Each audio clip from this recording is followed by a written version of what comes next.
Good morning, Codger Biker here, just crossing the Mersey Flow Bridge.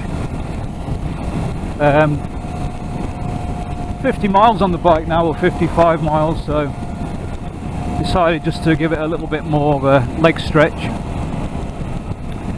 I also lifted the screen up as it was on the low setting, so if you saw yesterday I did wonder about the height a bit. I lifted it up. I'm still getting a little bit of buffeting, but it's an improvement. I'm going to do some motorway miles in a moment just to see what it's like on there. So far so good. I've rigged up a temporary sat-nav mount for now till the real ones,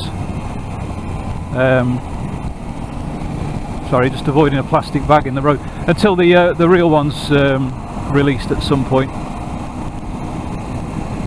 This is a TomTom rider. It's not actually set for anywhere at the moment, so ignore what it's saying. One thing I've noticed about this bike, which is something I never noticed on the Duke, is at about 5,000 revs there's a resonance from something. I don't know what it is. It's not vibrating the bike at all. I don't think I'll be able to catch it on the camera, but it is noticeable. It's just an engine note or something. When you get to 5,000 revs, it seems to clear either side of it. At this sort of speed you can't really hear it, but at lower speeds it is noticeable. Heat grips are on. I've got my summer gloves on, and the heat grips are fine. They only really have one setting, which is red, although you can adjust it to the other settings. Basically they're just 3 shades of cold, shades or levels of cold, 3 levels of cold. You've got one, I would say, that's hot enough, which is red, which is what they're on, and they're fine. As I say, I'm only wearing summer gloves today, nice and light. I could see the headlight reflected in that car ahead, very bright. Looks, I can see when I'm oh, I better not flash. The driver might think I'm flashing at him. Yeah, it looks very visible. It's one thing I like about these KTM lights. Probably the best lights out there at the moment, whatever you think of the styling. So yeah, I've got doing 60 with the screen on its highest setting. You can see it moving a little bit. It's okay. And there's the wind, I'd say, is just on the top of my helmet, so a little spoiler on that I think might just sort it out. I mean, you're always going to get some airflow, it's a motorbike, so, but I think it's better at the higher setting for this sort of riding. I'd like to get the R screen as well, I think, for when I'm just pottering around. It's annoying that you can't adjust it on the fly. It was easy enough to do. You undo one screw, which is a Torx screw. I think it was 30. It took about a minute just to unscrew it, lift it up to the next level and tighten it back in again. It's got 2 levels. This is the highest.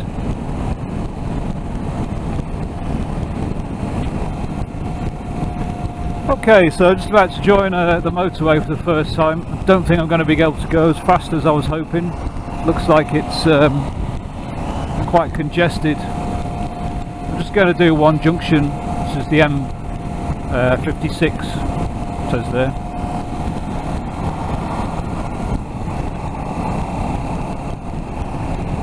I'm in 5th gear, 55 miles an hour on a motorway. But yeah, the wind's buffeting's okay. I think that screen, lifting it up just that inch or so, which whatever it lifts, it's made a difference. Let's go into 6th gear for the first time. There we go, 6th gear, 65 miles an hour.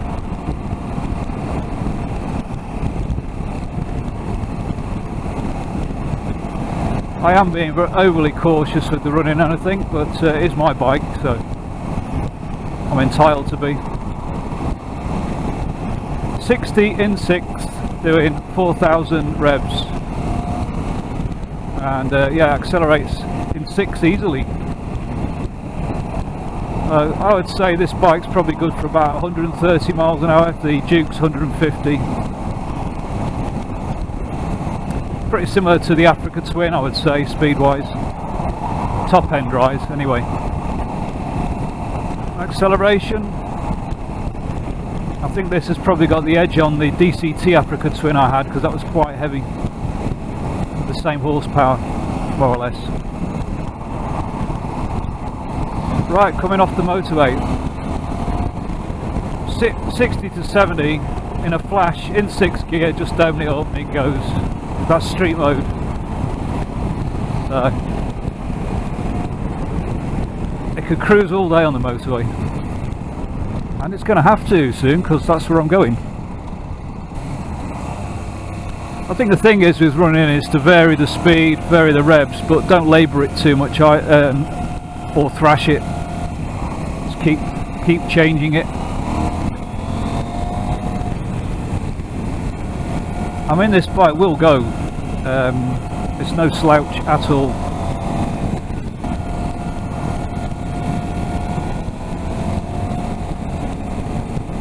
So for me, this is the kind of riding that I do, which is country roads, the odd bit of green lane.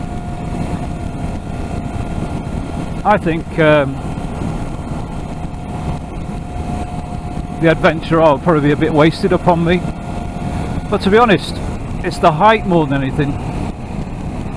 I think these bikes are just too tall.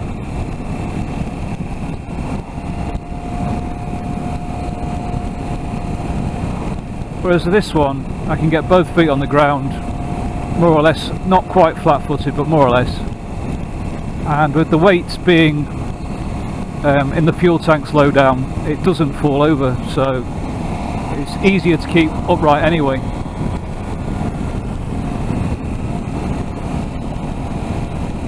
So it's feeling good. I'm enjoying it.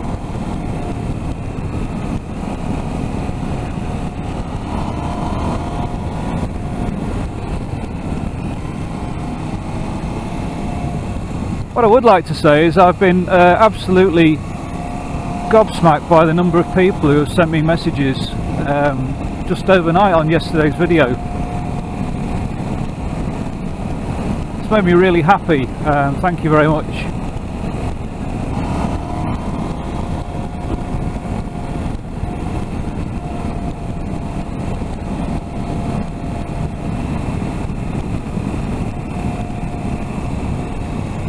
As regards to suspension, the only thing I've noticed with it so far, given that it's less adaptable than the R version of suspension, it seems to take in bumps, it seems to take in the usual potholes and things happily enough. I did just go along some high-speed undulations which were smoother than potholes, and maybe it's to do with the timing of the recovery of the rear shock, but it did feel noticeable, was the way I'd put it. It was okay, but it's the first time I thought, oh, that's the suspension not struggling, but noticeable. So that's the only thing I've noticed. That was smooth undulations at about 60 miles an hour, repeated ones. They may even have been actually part of traffic calming measures, come to think of it, because it's where a 60 goes into a 40. If they were subtle because they weren't marked. But cornering, it's great. Not too much fork dive on the emergency braking, as I demonstrated yesterday. Far less than the Africa Twin. So from that point of view, it's more like a road bike. Next week I aim to do a little bit of green laning on it, so we'll see how that goes.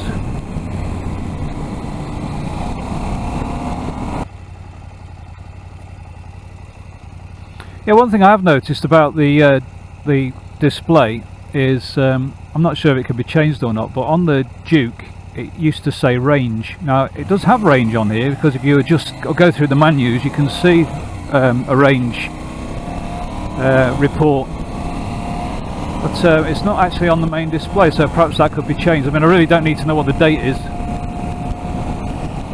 That's on there at the moment, so it would be handy if they could be swapped or changed around. I know there's been some issues with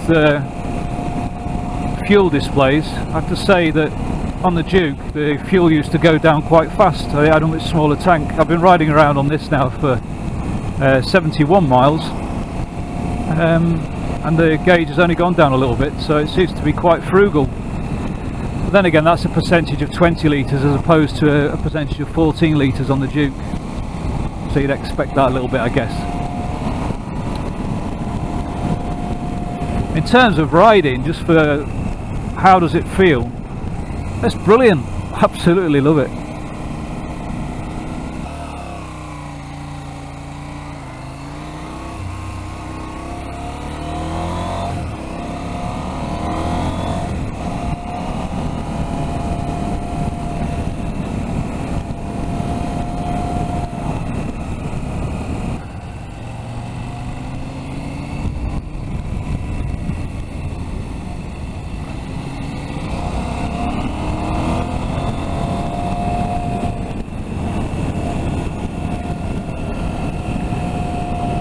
So as a B-road bike then, what do I think of it? Well, it's fantastic. You can really fling it around. The tyres are 90% road tyres, I think. Well, I know they are because I bought a set of these for my Africa Twin, so a 90 road, 10% off-road. So for all intents and purposes, the road tyres. It's very responsive, as you'd expect, based on the Duke. Not quite as light as the Duke on cornering or flickability, but it's not far off. It's got a different rhythm to it, that's all. Great fun going around the corners. I'll have done 100 miles by the time I get home, so that's a good day's work done. I'll then be moving on to some longer distance journeys. No signs of any oil leaks. I know there's, as you'd expect with some new bikes, one or two of them I've shown some oil leaks. I haven't got any sign of one. It's the same with the Duke when it first came out. Wouldn't put me off, that's the sort of thing a dealer would sort out, but there's no sign of any on mine. So rest assured, I think that's a rare thing.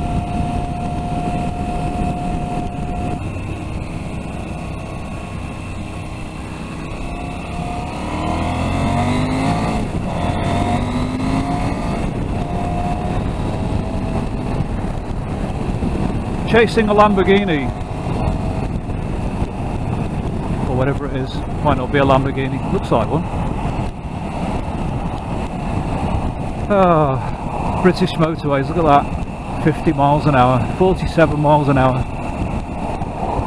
Are you watching this in Germany?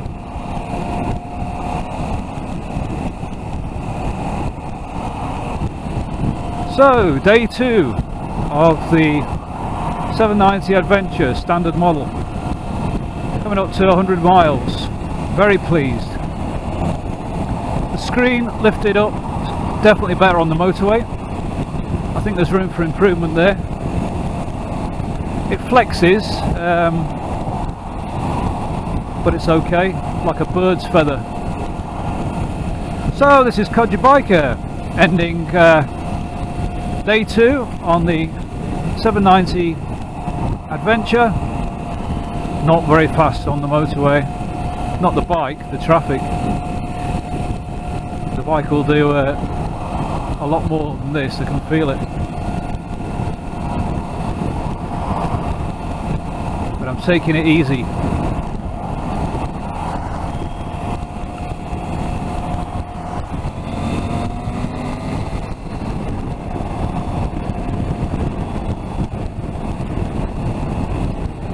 Yeah, so 70 on the motorway, 5th gear, lovely, no problem.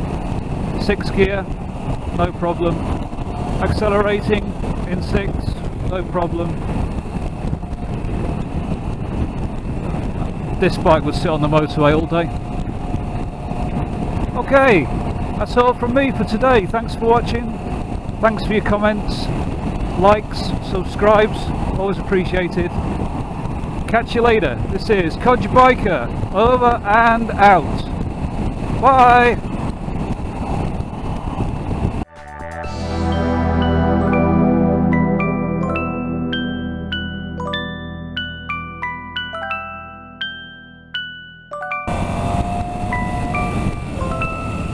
Whoa, whoa, whoa. Oh, there's fork dive, as in no fork dive. Brilliant. That was a good stop, that.